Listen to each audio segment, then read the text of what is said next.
नमस्कार स्टूडेंट्स, मैं Sanjay Mohan Bhatnagar, Unacademy educator. और आज जिस विषय पर बात करने जा रहा हूँ, बेसिकली आज उस विषय पर ये पहली क्लास है और एक नया स्ट्रीम में शुरू कर रहा हूँ इस कोर्स को लेकर। आज हम बात करेंगे कि हम सिविल सर्विसेज मेंस में, आईएएस मेंस में मैथमेटिक्स ऑप्शनल क्यों लें। तो सबसे इम्पॉर्टेंट चीज़ तो ये है कि यदि आप मैथमेटिक्स में थोड़ा सा भी आप यदि रुझान रखते हैं, आपका थोड़ा सा भी इंक्लिनेशन मैथमेटिक्स में है और आपका एक बैकग्राउंड है मैथमेटिक्स का, फॉर एग्जांपल आपने बीएससी मैथमेटिक्स किया है या you have been an engineering student, तो आपको मैथमेटिक्स निश्चित रूप से लेना चाहिए, बशर्ते आप इसमें थोड़ा एडिशनल एफर्ट्स करने के लिए तैयार हों। लेकिन मैं आपको बिल्कुल इंश्योर करता हूं कि जो एडिशनल एफर्ट्स होते हैं वो आपको सिविल सर्विसेज में बहुत हाई रैंकिंग प्रदान करते हैं। जैसा मैं भी आपको कुछ स्टैटिस्टिक्स के ज़रिए मैं बताने जा रहा हूं। आपके सामने जो स्टैटिस्टिक्स हैं, ये 2 साल की स्टैटिस्टिक्स मैंने ली हैं। अब इसमें अगर हम देखें कि ये 2019 जो रिज़ल्ट अभी आया है पिछले दिनों, इसमें 18 कैंडिडेट्स ऐसे थे जो फर्स्ट 250 में जिनका प्लेसमेंट हुआ। 18, आई मीन ह्यूज नंबर। अगर हम सिर्फ अकेले एक ही सब्जेक्ट को देखें मैथमेटिक्स को, तो 18 is definitely very very big number. और यदि हम 2018 को देखें तो topper was having mathematics as an optional 2018 में। तो रैंक 1, रैंक 7, रैंक 10 ये सब मैथमेटिक्स वाले स्टूडेंट्स हैं। There were overall 16 candidates in first 250 candidates rank holders. उसमें से 16 जो थे वो मैथमेटिक्स ऑप्शनल वाले थे। यदि हम इस स्लाइड को देखें, इस चीज़ को देखें, तो ये एक उदाहरण है आपके सामने। AIR 106 रैंक है ये 2019 में। 343 नंबर हैं इन साहब के और इट्स 174 फर्स्ट पेपर में है और डेफिनेटली 169 सेकंड पेपर में है। और इसी तरह यदि हम और देखें, ये 2019 का है ये भी। इसमें जो 7th रैंक है, जो पहले कैंडिडेट हैं जो मैथमेटिक्स लेकर सिविल सर्विसेज जिन्होंने क्वालिफाई किया है, उनके नंबर 310 हैं और पेपर 1 में 162 हैं और पेपर 2 में 148 हैं। जो जिनकी 23rd रैंक आई है, उनका टोटल है 316 with individual paper marks 149 and 167। ये भी दर्शाता है कि आमतौर से माना जाता है कि सेकंड पेपर कंपैरेटिवली थोड़ा सा फर्स्ट पेपर की तुलना में थोड़ा सा ज़्यादा न सिर्फ कठिन होता है बल्कि थ्योरेटिकल भी होता है। लेकिन मैं अभी जो आपको कुछ मार्क्स दिखाने जा रहा हूँ, इसमें बड़ी आपको क्लैरिटी होगी और बड़ा स्पष्ट होगी ये चीज़ कि सेकंड पेपर बहुत ज़्यादा पेइंग सब्जेक्ट है। तो जैसे आपने ये उदाहरण देखा, इसके पश्चात आप रैंक होल्डर 50 नंबर को देखें, इनको जिनके 321 नंबर आए हैं, इनका सेकंड पेपर में 167 है। और यदि हम बात करें 2018 की, तो 2018 में टॉपर जो रहे हैं रैंक 1, इनके फर्स्ट पेपर में 170 and second paper 191। Huge, my goodness, unbelievable kind of thing. यानी 191 250 नंबर में हेड्स ऑफ। सेकंड पेपर में डेफिनेटली बहुत ज़्यादा हैं। सिमिलरली यहाँ पर भी फर्स्ट और सेकंड पेपर में दोनों बराबर हैं और यहाँ पर 175 और 167 64th रैंक में और 7th रैंक में 178 फर्स्ट पेपर में और 146 सेकंड पेपर में। यहाँ एक चीज़ और मानने की होगी कि ये जो नंबर है, जो मार्क्स आप देख रहे हैं, ये बेसिकली सिर्फ उन्हीं कैंडिडेट्स के हैं those who finally got into civil services. लेकिन यदि हम उन कैंडिडेट्स की बात करें जिन्होंने मेंस एग्ज़ाम दिया, इंटरव्यू दिया और finally they couldn't get into the civil services, हो सकता है कि उनके मैथमेटिक्स में उनमें से किसी बच्चे के, किसी स्टूडेंट के मार्क्स जो हैं वो 500 में 400 क्रॉस कर गए हों। तो वो मार्क्स हमारे पास नहीं हैं, लेकिन sky is the limit. I mean in so far as mathematics is concerned, sky is the limit. तो इन बातचीत के साथ मैं शुरू करता हूँ। आज हम लोग करेंगे 2018 का पेपर 1 का क्वेश्चन 1। लेट अस स्टार्ट और देखते हैं। आज की क्लास में मैं थोड़ा सा ये आपको बताना चाह रहा था कि मैथमेटिक्स यदि आप थोड़ा सा इंक्लिनेशन रखते हैं, ना सिर्फ इजी है, और यदि आप उसमें कुछ शॉर्टकट्स को आप एम्प्लॉय करते हैं, आप इस्तेमाल करते हैं शॉर्टकट्स को, ट्रिक्स को, तो ऑब्वियसली आपका जो क्वेश्चन है वो ख़त्म भी जल्दी होता है और उसमें आपको श्योरिटी भी रहती है कि आपने उसको सही किया है। तो चलिए शुरू करते हैं। तो डियर स्टूडेंट्स, इस क्वेश्चन को करते हैं। अब इस क्वेश्चन जो आपके सामने है, let A be a 3/2 matrix and B be a 2/3 matrix, show that C that is equal to A into B is a singular matrix. मैं इसको दो तरह से करूँगा। मैं सबसे पहले सिंपल पहले जो इस्तेमाल करूंगा मैं तरीका वो सिंपल मैट्रिक्स का है, जिसमें मैं रैंक को इस्तेमाल करूंगा और रैंक वाला जो कंसेप्ट है उसको इस्तेमाल करूंगा, और बाद में मैं इसी क्वेश्चन को करूंगा वेक्टर स्पेस से। तो दोनों तरीके बहुत सरल हैं, आप जिस तरीके को भी चाहें एग्ज़ाम में आप इस्तेमाल कर सकते हैं, जो भी आपको सरल लगे। तो इस क्वेश्चन को करने में बेसिकली जो कंसेप्ट है वो कंसेप्ट देखिए बड़ा सिंपल है। मैं ये मान के चल रहा हूँ कि आपको मैट्रिसेस की जो बेसिक्स हैं, जैसे सबसे इंपॉर्टेंट जो रैंक का जो कंसेप्ट है, आपको रैंक का कंसेप्ट आता है, मैं ये मान कर चल रहा हूँ। तो इस क्वेश्चन को करते हैं कि ए हमारे सामने एक 3/2 मैट्रिक्स हमको दी हुई है और बी हमको 2/3 दी हुई है। ऑब्वियसली ए क्रॉस बी मैट्रिक्स जो बनेगी वो निश्चित तौर से 3x3 मैट्रिक्स बनेगी, that shall be A square matrix, इसमें कोई शक नहीं है। अब इसमें ऑब्वियसली इस वाली मैट्रिक्स में ये 3/2 मैट्रिक्स है, यहाँ पे नंबर ऑफ रोज जो है डेफिनेटली चूंकि 3 है तो नंबर ऑफ कॉलम से ये निश्चित रूप से ज़्यादा है, I mean it is greater than the number of columns. Okay, या हम ये भी कह सकते हैं कि इसके पास इस मैट्रिक्स में ए में there are few columns than rows obviously, तो इसलिए इसका जो मैक्सिमम रैंक होगा इस मैट्रिक्स का वो हर हालत में maximum number of linearly independent columns होगा। हमारे पास कॉलम 2 हैं इस मैट्रिक्स में, तो हमारे पास जो इसका रैंक होगा इस मैट्रिक्स का वो हर हालत में 2 या 2 से कम होगा। तो मैट्रिक्स ए का ये डिसाइड हो गया कि इसका रैंक 2 या 2 से कम है। अब मैट्रिक्स बी की बात करते हैं। मैट्रिक्स बी हमको 2/3 मैट्रिक्स दी गई है, अर्थात इसमें 2 रोज हैं और 3 कॉलम्स हैं। बड़ी सिंपल सी बात यह है कि नंबर ऑफ कॉलम जो है इसमें चूंकि ज़्यादा है नंबर ऑफ रो से, या इसके पास फ्यूअर रोज हैं, ऑब्वियसली 2 रो हैं 3 की तुलना में, कम फ्यूअर रोज हैं, तो इसका जो मैक्सिमम रैंक होगा वो 2 या 2 से कम होगा। ओके, अर्थात इसका मतलब ये हुआ कि रो ए 2 और रो बी भी 2 से कम। ओके, अब अगर हम ये जानते हैं बेसिक चीज़ कि रैंक 2 मैट्रिक्स का जो प्रोडक्ट होता है, ए बी का जो रैंक होता है वो हर हालत में छोटा होता है रैंक ए या बराबर होता है, और छोटा होता है या बराबर होता है रैंक बी के। अब rank A and rank B both are less than 2, hence rank of A B is either less than और इक्वल टू 2। इसका मतलब यह है कि रैंक ए बी जो है can not be equal to 3, it is less than और equal to 2। चूंकि इसका रैंक 3 नहीं हो सकता, इसका मतलब अब now this A B is equal to C, इसका मतलब यह है कि सी जो मैट्रिक्स है, I mean that A B जो हमें मल्टीप्लाइड मैट्रिक्स मिली है, जो प्रोडक्ट मिला है हमको, ये हर हालत में इसका जो डिटर्मिनेंट है इट इज़ इक्वल टू 0, क्योंकि इसका रैंक 3 नहीं हो सकता है।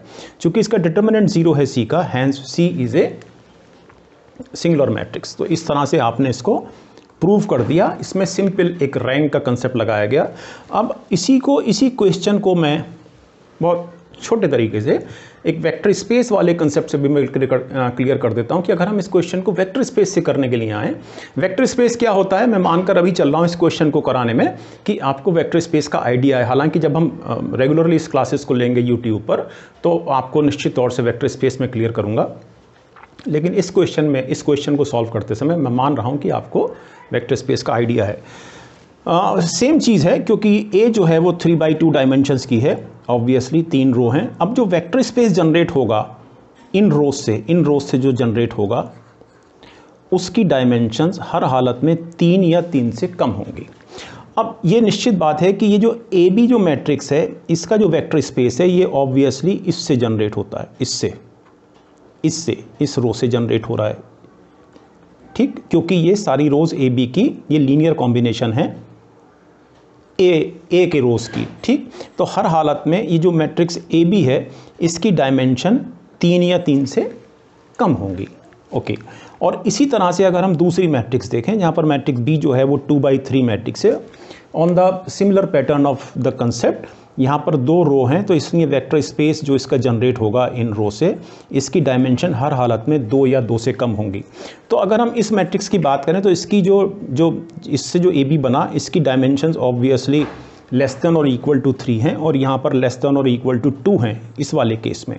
तो अगर हम इन दोनों स्टेटमेंट को क्लब करके कंबाइन करके यदि हम दोनों स्टेटमेंट्स को एक साथ पढ़ते हैं तो इसका मतलब ये है कि रैंक जो ये मैट्रिक्स सी है, C is equal to A B, तो ये जो मैट्रिक्स सी है इसका रैंक हर हालत में 2 या 2 से कम होगा, क्योंकि इसकी डायमेंशन 2 या 2 से कम होंगी। सेम थ्योरी जो पिछले तरीके में कही गई थी कि यदि इसका रैंक 2 या 2 से कम होगा, इसका मतलब ये है कि सी का रैंक जो है, सी का रैंक 3 नहीं होगा। इसका मतलब ये है कि ये जो सी मैट्रिक्स है इससे जनरेट होने वाला डिटर्मिनेंट 0 होगा। इसका मतलब ये है कि सी एक सिंगुलर मैट्रिक्स है। Next question. So now students we do this part B of question 1 of paper 1 2018। यहाँ पर हमें 2 बेसिस वेक्टर दिए गए हैं। ये वेक्टर स्पेस का क्वेश्चन है और इनको हमें इन 2 बेसिस वेक्टर्स को एक लीनियर कॉम्बिनेशन बनाना है इन 2 दिए गए वेक्टर्स का। तो सिंपल क्वेश्चन है, हम ये जो 2 बेसिस वेक्टर हैं इनको हम हर हालत में ऐसे लिख सकते हैं, a alpha 1 plus b alpha 2 and this e2 equal to c alpha 1 plus d alpha 2 where a b c d are real numbers। ये जो सेट ऑफ रियल नंबर्स है, ये जो दिया हुआ वेक्टर स्पेस है इसके लिए फील्ड है। Now e1 is equal to a, alpha 1 is 2 minus 1 plus b and this alpha 2 is 1 3. Now we compare both the sides. Basically e1 is equal to 1 0, this e1. Now comparing the two sides, we have 2a plus b equal to 1 and minus a plus 3b equal to 0. Obviously these two equations can be written as 2a plus b equal to 1 and minus 2a plus 6b equal to 0. Now adding these two, we shall get 7b equal to 1 or b equal to 1 by 7, and hence obviously a is equal to 3b, so it is 3 by 7. So this is a, this is b. So we have got e1 equal to 3 upon 7 2 minus 1 plus 1 upon 7 1 3. Okay अब इसमें दूसरा वाला जो हमारा basis vector है, this e2 equal to 0 1 was equal to c alpha 1 means 2 minus 1 plus d alpha 2 means 1 3. Thus comparing the two sides, we have 2c plus d equal to 0 and minus c plus 3d equal to 1. We have now 2c plus d equal to 0 and minus 2c plus 6d equal to 0. Adding these two, we have 7d equal 2 by multiplying this equation by 2. So 2, so d equal to 2 by 7. Since d equal to 2 by 7, hence c is equal to obviously d by 2, so this is 1 by 7. So in second case, in this case I mean this e2 is equal to 1 by 7 of this plus 2 by 7 of this. So we may definitely write it down as c 1 by 7 2 minus 1 plus 2 by 7 1 3. So now dear students, let us do this question and the part C of question 1.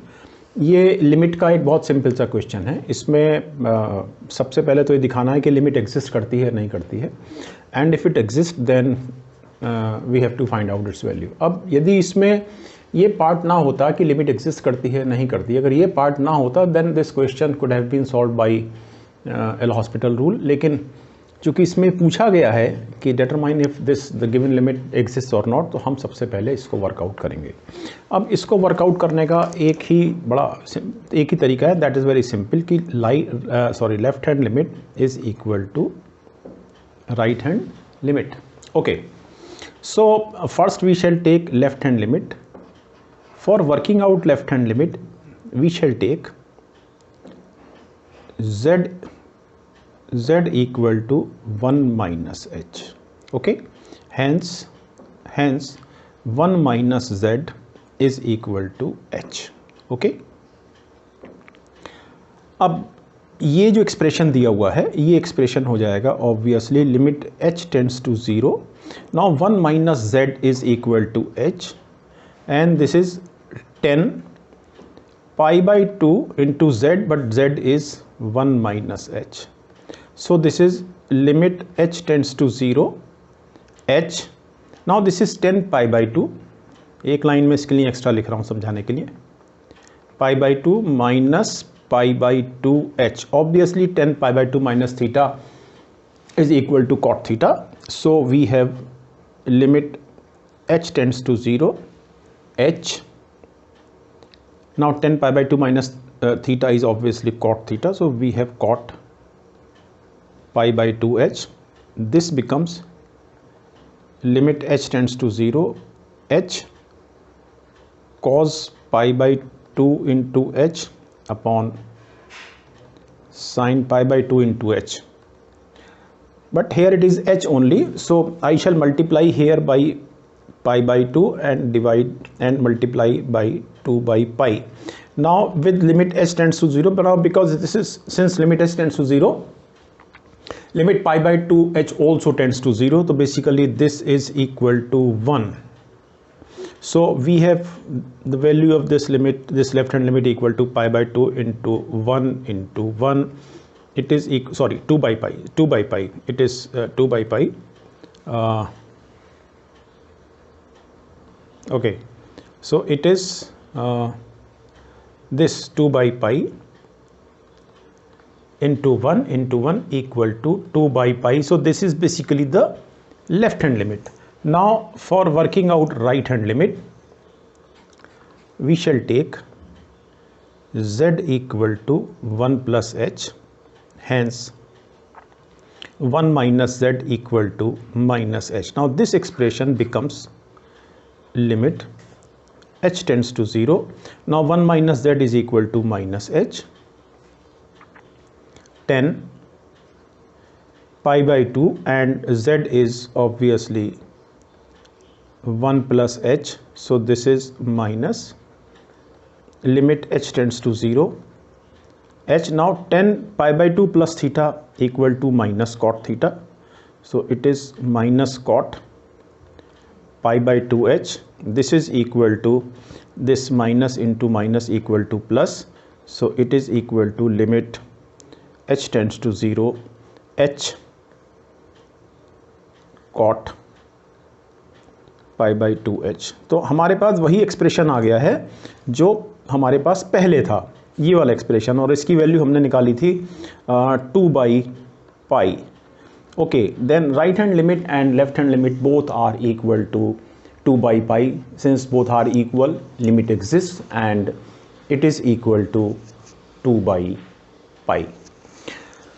Okay, और यदि इसको मैं L hospital rule से भी करता, for example अगर मैं इसको एल हॉस्पिटल रूल से भी करता, तो this expression with this limit is obviously this expression is equal to 0 into 10 pi by 2. Now 10 pi by 2 is infinity, so I have to bring it in this form.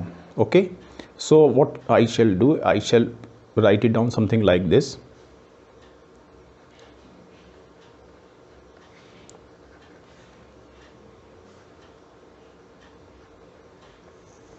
Okay, and then I shall treat this z minus 1 equal to some t or 1 minus z, doesn't make any difference.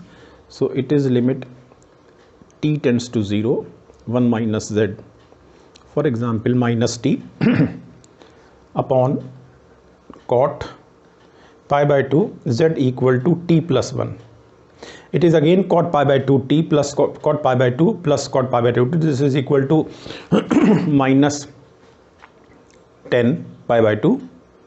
So it is limit t tends to 0 minus t upon minus 10 pi by 2 t. Now this is sin pi by 2 t upon cos pi by 2, this minus this minus cancels each other, so this is once again I have to write it something like this, into pi by 2 और यहाँ पर 2 by pi, so this we shall get 1 and the answer is 2 by pi by using L'Hospital's rule. Okay, now the D part of this question, one, I shall do it by using definite integral as the limit of the sum, एक चीज़, और फिर मैं इसमें volley का formula लगा दूंगा। तो इस तरह से क्वेश्चन कंपैरेटिवली बहुत सरल हो जाएगा। तो जब मैं इसको integral as a limit of sum को इस्तेमाल करूंगा, so suppose this is equal to I, then I is equal to limit n tends to infinity 1 upon n square, और मैंने यहाँ से n और कॉमन निकाला n, and then it is limit r equal to 0 to n minus 1 square root of 1 minus r by n का whole square. Obviously now this whole expression converts itself into 1 upon n of function n multiplied by function of r upon n. This is 1 upon n. So we shall use definite integral as a limit of sum. We shall place r by n equal to x and 1 by n equal to dx.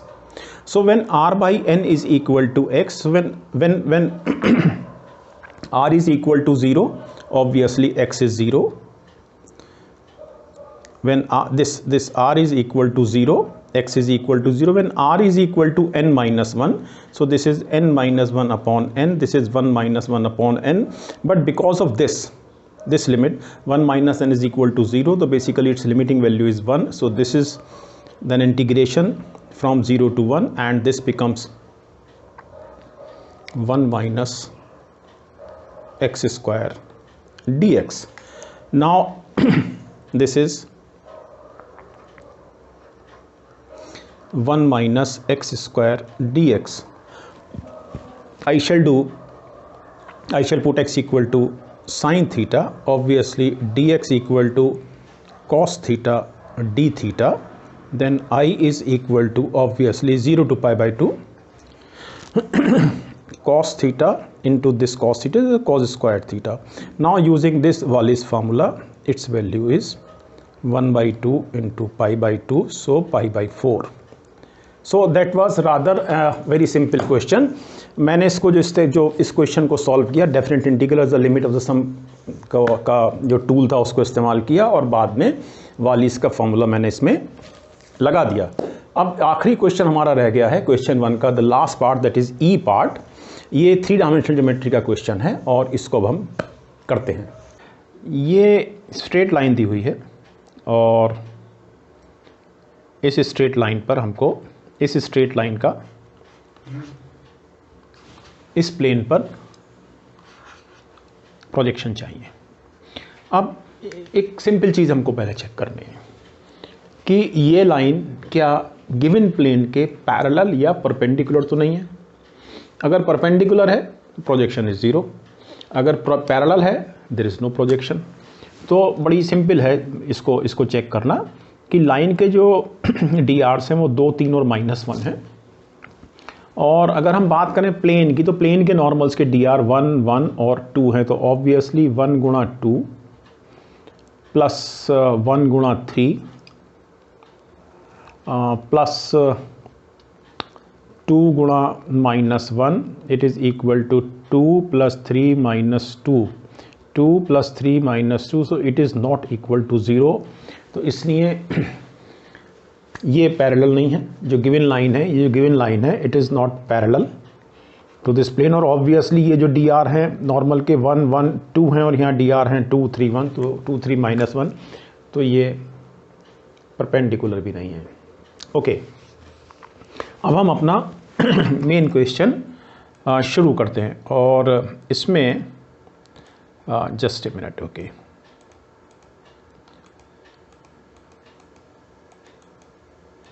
तो मैं इसमें एक plane बनाऊंगा और line चूंकि plane से cross होगी तो मैं इसमें उसका प्रोजेक्शन वर्कआउट करूँगा कि मैंने ये प्लेन बनाया, ऑब्वियसली ये लाइन है, तो ये लाइन इस तरह से निकल रही है, ठीक है ना। तो this is the projection, okay. Obviously this is 90 degree. Now this point A is obviously from here, this point is 1 1 minus 1, this point A, this point is B, this point is C। मुझे point B और point C को workout करना है, तो सबसे पहले मैं point B को वर्कआउट करता हूँ, इस पॉइंट को। सपोज ये जो लाइन है, चूंकि ये जो पॉइंट होगा B, लाइन और प्लेन दोनों पर कॉमन होगा, तो मैंने इसको x माइनस 1 अपॉन 2 बराबर y माइनस 1 अपॉन 3 बराबर z plus 1 upon minus 1, let me put it equal to some से कैपिटल A। तो x is equal to obviously 2a plus 1, y is equal to 3a plus 3 and z is equal to minus a minus 1। और this point, this X Y Z point, ये जो coordinates हैं जिस point के, ये point अगर b है तो ये प्लेन पर लाई करता है, इसलिए प्लेन की इक्वेशन को सेटिस्फाई करेगा, इस इक्वेशन को। सो x प्लस वाई यानी कि 2a plus 1 plus 3a plus 3 plus 2 minus a minus 1 equal to 6। So this is 2a plus 2a, this is minus 2a, cancels. So it is 3a, 3 और 1 4, 4 minus 2, 3 और 1 4, y equal to, sorry ये 1 है, okay, ये 1 है, तो it is 1, okay. तो 1 plus 1 2, 2 minus 2 0, so 3a equal to 6, तो a equal to obviously 2। Now when a is equal to 2, the point b, ये जो पॉइंट है point b, it is equal to obviously 2a plus 1 means 2 दूनी 4 और 1 5, 3 दूनी 6 और 1 7, और minus a minus 1 means minus 2 minus 1 minus 3। तो ये पॉइंट हमको मिला b। So now we have, okay, we have